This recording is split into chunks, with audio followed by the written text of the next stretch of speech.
Los versículos 25 al 33. Evangelio según San Lucas, capítulo 14, y voy a leer desde los versículos 25 al 33. El sermón de esta tarde lleva por título ¿Cómo puedo vivir plenamente? Todos los seres humanos queremos ser felices. Todos queremos encontrar esa felicidad. Tratamos de buscarla, la buscamos en la familia, la buscamos en el trabajo, la buscamos en distintos elementos. Pero, ¿por qué esta misión tan importante para nuestras vidas se transforma en inalcanzable y nos lleva continuamente a la frustración y a la depresión? Si nuestro Señor Jesucristo nos dice en su palabra que vino para darnos vida y para darnos en abundancia, ¿por qué yo no puedo vivir esa vida en plenitud? ¿Por qué no puedo experimentar en mi vida esa vida plena de gozo que el Señor me ha dispuesto? Está claro que la mayoría de las personas, incluyendo a los creyentes, viven su vida con cierto grado de insatisfacción, aún después de haber nacido de nuevo, de haber tenido un encuentro real con su Señor, el que además nos prometió una vida plena de este lado de la gloria. Está claro que la gloria venidera, cuando estemos en su reino, va a ser todo gozo y toda alegría. Pero acá, nuestro Señor en esta tierra nos dijo que íbamos a tener una vida en plenitud. No entendiéndola como una vida sin problemas, sino una vida con gozo en el Señor. Entonces la pregunta que deberíamos hacernos es, ¿qué es lo que estorba que yo pueda vivir una vida en abundancia? ¿O qué es lo que debo hacer para vivir plenamente en Cristo? Esto es lo que estaba pensando nuestro Señor Jesucristo cuando le habla a sus discípulos sobre este pasaje. Debo ser muy honesto con ustedes, mientras preparaba este pasaje, de verdad mi corazón se llenaba de temor en el Señor, porque iba buscando una cosa y terminé encontrando una cosa totalmente distinta a lo que iba. Y quiero que escuchen estos pasajes que lo más probable usted ya lo ha leído otras veces, pero los vea en ese prisma, bajo esa perspectiva. ¿Cómo puedo vivir una vida plena en el Señor? Dice así la palabra de nuestro Dios. Como grandes multitudes lo seguían, Jesús se volvió a ellos y les dijo: si alguno viene a mí y no renuncia a su padre y a su madre, ni a su mujer, ni a sus hijos, ni a sus hermanos y hermanas, y ni siquiera a su propia vida, no puede ser mi discípulo. Y el que no toma su cruz y me sigue, no puede ser mi discípulo. Porque ¿quién de ustedes que quiera levantar una torre no se sienta primero a calcular los costos para ver si tiene todo lo que necesita para terminarla? No sea que después de haber puesto los cimientos no se dé cuenta que no puede terminarla y todos los que sepan comiencen a burlarse de él y digan: este hombre comenzó a construir y no pudo terminar. ¿O qué rey que marcha a la guerra contra otro rey no se sienta primero a calcular si puede hacerle frente con 10.000 soldados al que viene a atacarlo con 20.000? Y si no puede hacerle frente, envía una embajada al otro rey cuando está todavía lejos y le propone condiciones de paz. Así también, cualquiera de ustedes que no renuncie a todo lo que tiene, no puede ser mi discípulo. Tengamos un momento de oración. Padre, en el nombre de Jesús, inclinamos con reverencia nuestro rostro ante ti, primero para darte gracias porque te acordaste de nosotros y nos trajiste a esta tu casa de oración. Sabemos que nada en nuestra vida pasa por el azar, sino todo lo contrario, tú tienes un propósito para todo ello. Y es por eso, Señor, sabemos que hoy día quieres hablar a nuestra vida. Entendemos que tú estás hoy aquí, entendemos que tu Santo Espíritu está hoy aquí y quiere hablar a nuestro corazón. Por eso te queremos pedir que tú tomes control de todo lo que va a pasar. Enfoque nuestra mente solamente a tu palabra y que seas tú el que obre en nuestros corazones. Señor, queremos estar atentos. Queremos que nuestra mente sea una tierra fértil Queremos que tu palabra, esa semilla plantada en nosotros, dé fruto abundante. Queremos, Señor, ser distintos y pedimos de tu presencia en nuestra vida. En el nombre que es sobre todo nombre, en el nombre de nuestro Señor Jesucristo. Amén. Grandes multitudes seguían al Señor. Es cierto, la fama de nuestro Señor había llegado a puntos importantes. Es interesante porque en estos 3 años de ministerio tenemos 3 elementos en la vida y en la obra de nuestro Señor Jesucristo.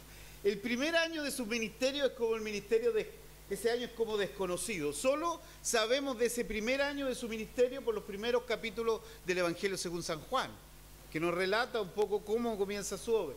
El segundo año, que es el año que está acá, es el año de la popularidad, digamos, del pic, donde logró y grandes masas lo seguían. Y el tercer año, el año del odio, el año del menosprecio a nuestro Dios, que termina siendo crucificado. Pero Cristo dice, no quiere que sus discípulos no saquen bien en cuenta el costo que significa ser sus discípulos. Nuestro Señor Jesucristo en distintas ocasiones le ha hablado de lo que significa ser un discípulo de Él. En este mismo pasaje de Lucas capítulo 14, anteriormente, los versículos 15 en adelante, Él está hablando de la parábola de la gran cena, ¿se acuerdan? ¿Sí? Que un señor envía a su siervo a invitar a los convidados que salgan a convidar a cierto grupo de personas para que entren a su cena. Pero el siervo, cada una de las personas que fue a invitar, tenía una excusa. El primero le dijo, compré un terreno. Por favor, perdóname, no puedo ir. El segundo dijo, he comprado 5 yuntas de bueyes. Déjame probarlas primero y no puedo ir, perdóname. Y el tercero, quizá ocupa la mejor excusa de todos, pero no dejó de ser excusa. Dijo, Señor, me he casado recién, déjame atender esos asuntos. Así que después voy. Pero el problema no era ni el terreno, ni era ni las yuntas de bueyes, ni era el matrimonio, sino que en el corazón de esas personas había algo antes que servir al Señor.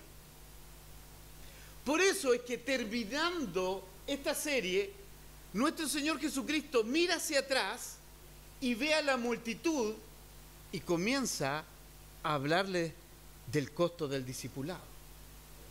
Nuestro Señor Jesucristo, siempre que hubo multitudes, Él filtró. Y filtró fundamentalmente desde el punto de vista de decir cuál era el costo de su discipulado. Hay 34 pasajes en el Nuevo Testamento donde nuestro Señor Jesucristo nos habla de lo que cuesta seguirlo.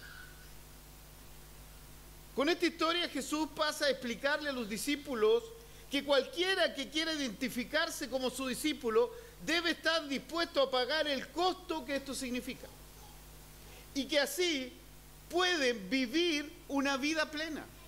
Hermano amado, la única forma de que usted y yo podamos vivir una vida con pleno gozo en el Señor es que aprendamos a ser sus discípulos. Es que aprendamos que la forma de vivir plenamente implica que debo morir completamente. Esa es la clave. Para que yo pueda vivir una vida plena, llena de gozo en el Señor, lo que tengo que hacer y lo que Dios tiene que hacer es matar mi voluntad, mi ego, para hacer que su palabra viva en mí. Por tal motivo, nuestro Señor Jesucristo comienza a hablarle a la multitud. Nosotros en el Evangelio según San Juan leímos lo mismo. Habían grandes multitudes que le seguían. Y nuestro Señor Jesucristo comienza a hablar de los costos del discipulado. Comienza a hablar de que Él tiene una comida y una bebida que beber y que ellos también, sus discípulos, lo deben hacer. Y fíjense qué pasa en el Evangelio según San Juan. Termina nuestro Señor de Jesucristo haciendo el listado de lo que Él requiere para sus discípulos. y la multitud se va. Se va de tal manera que nuestro Señor Jesucristo mira y se da cuenta que se ha quedado solo con los 12. Manera muy compleja de querer más popularidad, ¿cierto? Nuestro Señor Jesucristo nunca estuvo a favor de las cantidades. Siempre anduvo buscando calidad. Siempre anduvo buscando verdaderos discípulos. Y fíjense que mira a los 12 y le dice, ¿y ustedes también se quieren ir? Y Pedro le dice, Señor, ¿a dónde vamos a ir si tú tienes palabras de vida eterna? Es así, nosotros debemos tener esto. Entonces, hermanos amados, ¿qué debemos hacer? Jesús comienza su relato diciendo que la vida del discipulado no debe existir nada que compita con su señorío y soberanía, que no hay nada que se pueda poner que lo pueda poner a él en un segundo plano. Fíjense el versículo 26. Si alguno viene a mí, la nueva versión o la nueva traducción contemporánea dice, y no renuncia a su padre y a su madre. La Reina Valera Austereo dice, que no aborrece a su padre y a su madre, ¿cierto? La verdad es que aquí a nosotros se nos complica porque la palabra aborrecer es compleja para entenderlo nosotros. Uno dice, hoy en la actualidad uno entiende aborrecer como odiar, ¿cierto? Pero la palabra griega, que es el verbo que está ocupado acá, significa amar menos. No significa odiar, significa tener en un segundo lugar a esa persona. Hermano amado, Dios nunca va a transar el primer lugar en su vida. Dios no puede ser el segundo. Dios no puede ser el tercero ni el cuarto. Debe ser el primero en su vida.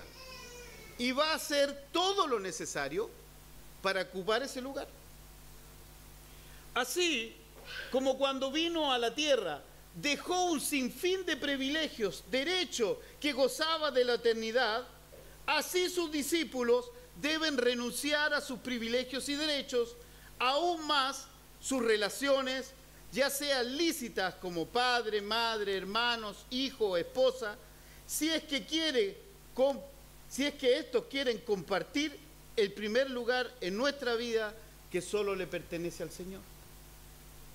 Hermano amado, la invitación hoy día es que usted saque los costos, saque los cálculos de qué significa servir al Señor.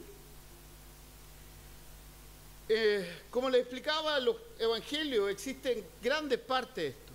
Jesús siempre separó entre las multitudes a dos grupos de personas, los amantes de la verdad y los fanáticos de la verdad. Esto lo encontré genial, esto lo ubiqué en un texto ahí, en un comentario. Los amantes de la verdad son los verdaderos discípulos de Cristo, que aman la verdad y están dispuestos a sacrificarlo todo por seguir la verdad que es Cristo. En cambio, los fanáticos de la verdad son aquellos que están dispuestos a vivir y aplaudir domingo a domingo en los sermones de la iglesia. Esos son los que vienen los domingos y dicen amén a todo. Pero cuando vienen las dificultades, cuando viene el sufrimiento, cuando viene el dolor, esos se quieren ir. Esos no quieren seguir. Nos gusta el evangelio de las ofertas, pero no el evangelio de las demandas. Durante este domingo nosotros vimos que teníamos que tener un corazón moldeado según Dios. El domingo pasado vimos que qué hacer cuando no sabemos qué hacer. Por supuesto que nos gusta saber que podemos recurrir a Dios cuando tenemos necesidad. Por supuesto que nos gusta saber que Dios nos ama y que Dios está ahí con los brazos abiertos esperándonos para abrazarnos. Pero también ese Dios demanda y exige cosas de sus discípulos.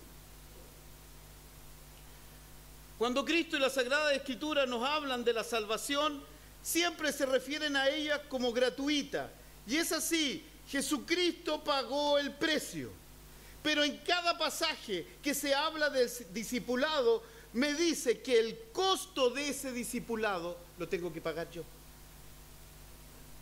Hermano amado, la salvación para usted y para mí es gratis, pero el costo del discipulado lo debo pagar yo. no se lo debo imputar al Señor. En los versículos 26, 27 y 33 termina cada uno de estos. Es que aquellos que no renuncian a todo no pueden ser sus discípulos. No pueden ser sus discípulos. No es que les va a ser difícil ser discípulos de Dios. Es que simplemente no pueden ser sus discípulos. Aquí entonces podemos hacerle 3 preguntas que son fundamentales al texto para entender qué significa vivir una vida plena. La primera pregunta que yo le haría a este texto es: ¿qué significa aborrecer a mis familiares más cercanos y aún mi propia vida? La segunda pregunta que yo le haría al texto es: ¿qué significa cargar con mi propia cruz y hacerlo diariamente? Y la tercera pregunta que yo le haría al texto es: ¿qué significa calcular los costos de ser un discípulo de Cristo? En mi opinión, este es el texto más demandante en toda la Sagrada Escritura de qué significa ser un discípulo del Señor. Comienza el versículo 26. Dice: si alguno viene a mí y no renuncia a su padre y a su madre, ni a su mujer ni a sus hijos, ni a sus hermanos ni a su hermana, ni siquiera a su propia vida, no puede ser mi discípulo. Eso es lo primero, comienza a decir. Quizás algunos dirán: sí, estoy dispuesto, mi papá, medio pesado de repente. Mi mamá, sí, se pone mandona de repente. Mi hermano, sí, pesado mi hermano. Mi esposa, ya, sí. Mi esposo, igual. Ya sí estoy dispuesto a que sea un segundo lugar. Pero cuando dice a mi propia vida, ¿está dispuesto a renunciar a su propia vida? ¿Está dispuesto a renunciar a sus deseos, a sus anhelos, a sus proyectos por Jesucristo el Señor? Eso implica ser un discípulo. Eso implica ser un real seguidor de Cristo. Ya no vivo yo, dice Pablo, Cristo vive en mí. Aquí la palabra clave para entender es aborrecer, que en el griego es miseo, que significa amar menos. Y nunca indicaría odiar, por lo que el texto señala que si alguno viene a mí y no ama menos o ama menos a su padre, a su madre, etc., no puede ser discípulo. Ningún amor relacional que compita con el primer lugar que debe tener Él solo en nuestra vida, y no tan solo a los demás, sino también a nosotros mismos. Por así decirlo, Jesús saca a nuestros parientes del lugar que solo le pertenece a Él, y luego continúa diciendo: el próximo que debo sacar eres tú. Dios tiene que destruir nuestro ego. Dios tiene que destruir nuestro yo para que Él pueda reinar en nuestro corazón. Adán y Eva perdieron esta posibilidad de vivir una vida plena. Cristo viene ahora a restaurar para ti, para mí, con su sacrificio en la cruz. En otras palabras, Cristo vino a devolverte lo que Adán y Eva entregaron y perdieron. ¿Qué es lo que ellos perdieron? La comunión con Dios. Lo que hace nuestro Señor Jesucristo es que volvamos a recuperar la comunión con Dios. ¿Se acuerdan? Nuestro Señor Jesucristo está crucificado, ha entregado el Espíritu, ha dicho: consumado es.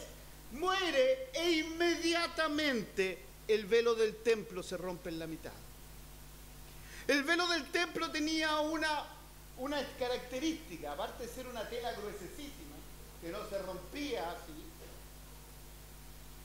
tenía la función de separar el lugar santo del lugar santísimo. Ese lugar santísimo solo le pertenecía a Dios. Ahí estaba la presencia de Dios. Ese velo se rompe. Yo vuelvo a tener comunión con Dios. Yo no necesito otro intermediario, solo a Jesucristo para llegar al Padre.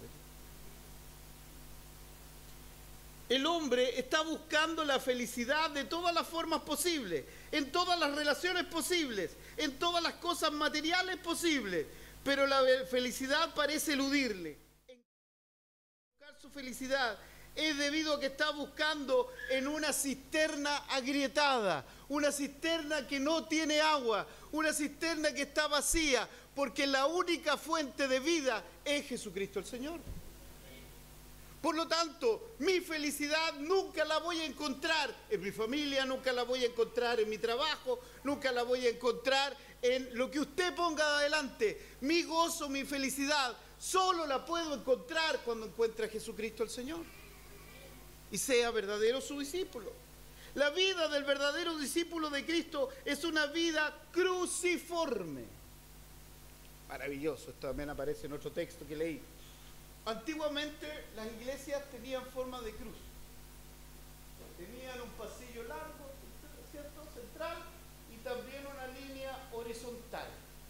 ¿Para qué? Para explicarnos que el camino del discípulo es un camino donde la cruz de Cristo siempre va a estar presente. Donde el sacrificio, donde el dolor, donde el sufrimiento va a ser parte de nuestra vida. Por lo tanto, lo que lleva a la felicidad, escuche esto, hermano, parece una incoherencia increíble, pero lo que lleva a la felicidad es el sufrimiento. Todo aquello que soportamos para la gloria de Dios y que enfrentamos es luego transformado por Dios en felicidad. Un verdadero discípulo es aquel que sabe que su salvación está en la cruz de Cristo, pero que además entiende que su camino a Él tiene forma de cruz. La vida cruciforme del discípulo nos enseña que el medio por el cual aprendemos que debemos perder la vida y que siempre pensamos que necesitamos para alcanzar la vida que siempre quisimos. Hermano amado, yo no voy a encontrar la felicidad hasta que me dé cuenta que tengo que renunciar a esa vida que yo me imaginé que iba a ser perfecta, para buscar la vida que el Señor ha preparado para mí, perfecta. ¿Lo entiende, mi hermano, no? Digo un amén de vez en cuando para saber que todavía siguen ahí. Hebreos 12:2 dice que con el gozo puesto adelante, Él soportó la cruz. Hermano amado, Jesucristo nos ha enseñado que la única forma de poder encontrar gozo es mirando hacia adelante. Con el gozo puesto adelante, yo hoy día puedo soportar el sufrimiento. En la mañana le explicaba que para poder traducir lo que en griego significaba el dolor de la crucifixión, lo que en la traducción en español ha hablado de la agonía de la cruz, tuvieron que inventar una palabra en inglés para poder explicar lo que significaba el verdadero dolor de la cruz. Bueno, para poder sufrir ese dolor, nuestro Señor Jesucristo siempre tuvo en vista el gozo que venía adelante. Eclesiastés, capítulo 2, versículo 26. Me voy a tomar este tiempo para poder leérselo. Eclesiastés, capítulo 2, versículo 26, dice así.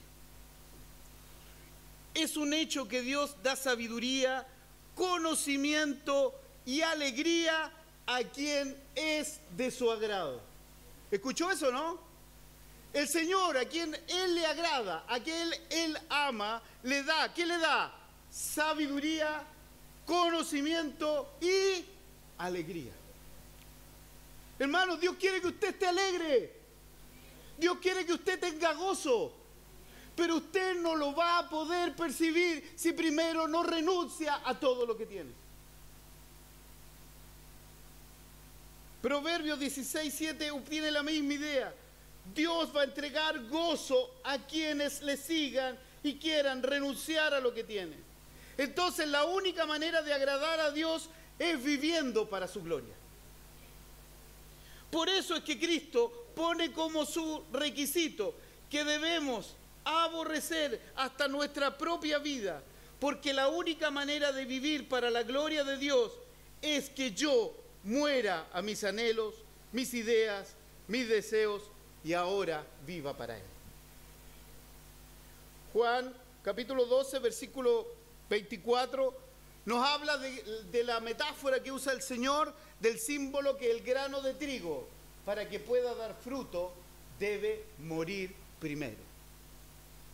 Y eso lo enseñó a sus discípulos. Y el primer grano de trigo que muere para dar fruto es Jesucristo el Señor. Él entregó su vida para que nosotros la tengamos en abundancia. Es increíble, mi hermano y hermana. Tu vida no se trata de ti, como la vida de Cristo tampoco se trató de Él. Él vino a hacer la voluntad de su Padre. Una cosa es decirlo y otra cosa es vivirlo. Una cosa es decir que no se trata de mí cuando todo anda bien. Otra cosa es decir, mi vida no se trata de mí cuando estoy clavado en un madero. Debemos morir a nuestros sueños, a nuestros planes, a nuestros deseos, a nuestras metas, a nuestra reputación, a lo que queremos. Debemos renunciar si queremos ser un verdadero discípulo de Cristo. A lo mejor usted dirá, pero yo ya hice una profesión de fe hace muchos años atrás. Me hice miembro de esta iglesia y vengo en la medida de mis posibilidades la mayoría de las veces. La pregunta que tú te debes hacer es si Cristo examina tu vida, podrá encontrar en ella tu yo muerto. Esa es la pregunta. Si no basta con hacerse miembro, hermano amado. Si no basta con venir a la iglesia. Hay que ser discípulo del Señor. Y eso implica renunciar a lo que yo quería hacer por tomar lo que Cristo quiere que yo sea. Eso es. Pablo dice, si vivimos, para Él vivimos. Si morimos, para Él morimos. Ya sea que vivamos o que moramos, del Señor somos. Un hombre que ha muerto como un grano de trigo está crucificado con Cristo. Pero fíjense en esta metáfora. Una persona que está crucificada solo puede mirar hacia adelante. No tiene ninguna posibilidad de mirar hacia atrás. Por eso es que nuestro Señor Jesucristo también dijo, cualquiera que pone su mano en el arado, ¿qué pasa? Y mira hacia atrás, no es digno de mí. Hermano amado, yo no puedo estar crucificado con Cristo si quiero vivir los privilegios y los placeres de mi vida anterior. No puedo hacerlo, porque con Cristo todas las cosas son nuevas.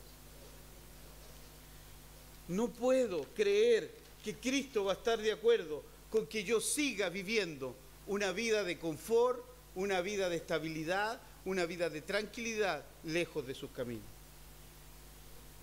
La cruz nos trajo victoria, pero para eso Cristo tuvo que lucir como un perdedor y luego transformó esto como victoria. Para el cristiano, el sufrimiento es un estilo de vida. Ahí yo quería escuchar un amén, pero entiendo que es difícil ver eso. ¿Sabía usted eso, no? Que la vida del discípulo es una vida de sufrimiento. Pablo le escribe a Timoteo que el que quiera vivir una vida piadosa sufrirá persecución. También se lo dijo a los filipenses. Nosotros se nos ha concedido el privilegio no tan solo de creer en Cristo, sino también sufrir por Él. Y esto es lo maravilloso. Cuando dijo que todo lo anterior, el apóstol Pablo dijo, lo tenía por basura. ¿Y qué es todo lo anterior que el apóstol Pablo dijo, yo lo tengo por basura? Dijo, esto yo lo voy a traducir al chileno, por favor. Imagínense a Pablo diciendo, yo soy de la tribu de Benjamín. ¿Y qué? Fui circuncidado al 8º día. ¿Y qué? Ah, fariseo de fariseos. ¿Y qué? Criado y estudiado bajo los pies de Gamaliel. ¿Y qué? Perseguidor de la iglesia. ¿Y qué? Todo eso, Pablo, ¿qué lo tenía? Por basura. Dígame usted, ¿qué quiere poner frente al Señor? ¿Ya? Me voy a poner yo. Ah, yo estudié en la Pontificia Universidad Católica de Chile. ¿Y qué? Fui el mejor de mi generación, di el discurso. ¿Y qué? A los 25, a los 22 años estaba haciendo clases en la universidad. ¿Y qué? A los 29 era director de una escuela de kinesiología. Director más joven de una escuela que había en Chile. ¿Y qué? Fui magíster por un 7. ¿Y qué? Y así puedo seguir. ¿Y qué? ¿Y qué? Porque eso no importa, hermanos amados, porque de ahora lo único importante es que soy un hijo de Dios y que he sido comprado por su sangre y que ahora mis pecados son perdonados para el resto de la eternidad con una salvación segura que solo es obra de Cristo, y eso es lo único importante en mi vida. ¿Lo cree usted? Todo lo que usted puede hacer no es nada comparado a lo que Cristo ya hizo por usted. A los pies de Cristo nada tiene importancia. El sufrimiento cobra sentido. Tiene sentido. Romanos 8 nos dice que a los que a Dios aman, todas las cosas les ayudan a bien. ¿Pero para qué? ¿Qué significa ese bien? ¿Para qué todas las cosas me ayudan a bien? La respuesta es clara: para ser moldeados a la imagen de su Hijo, nuestro Señor Jesucristo. Esta es la misión. Esto es, en la sumisión para ser conformados a la imagen de su Hijo está la felicidad del discípulo de Cristo.